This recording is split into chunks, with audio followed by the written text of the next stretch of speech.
Hello and welcome to Point 2. We've stopped now at the Cross Farm housing development and joining us is Lui Pollastrone, who is the development manager. Hi Lui, thank you for coming today. Could you start by telling us how you're reducing flood risk here at Cross Farm using sustainable drainage systems? So this is the Attenuation Basin. It's one of a mix of controls we have here at Cross Farm. It is here to collect storm rainwater which runs from the site and distribute it into the local ecosystem at a slower rate.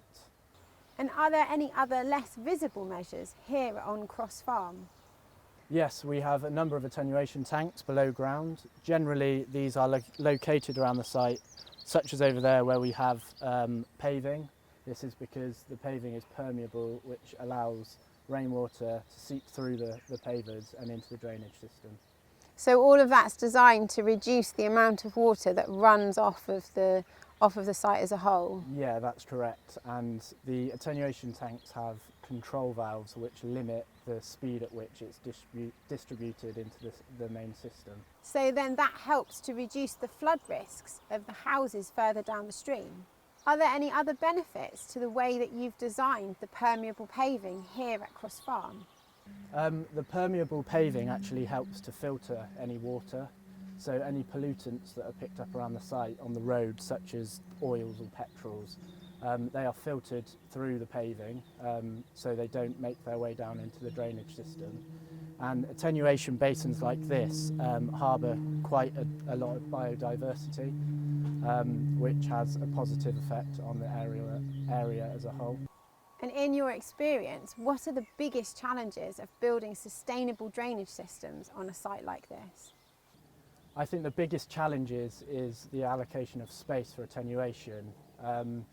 Ponds like this are hard to locate on the site, but also underground attenuation, it's hard to get enough space to provide the requirements. We are not allowed to put the tanks below adopted roads, such as the main estate road. Therefore, in the design stage, have to develop specific areas to house the tanks. And would you say that climate change has affected the way that these kinds of housing developments are designed? Yes, at Acorn Property Group we try and exceed the requirements for sustainability and efficiency in our projects. Specifically with SuDS, we've noticed an increase in requirements of attenuation, which is quite difficult both above and below ground. And that's because of the changes in the weather patterns that we're already seeing and the further changes we're expecting? Correct, yes. Thank you so much for your time today, Lui. It's been really interesting to find out what goes on below ground at these kinds of housing developments. Thank you very much.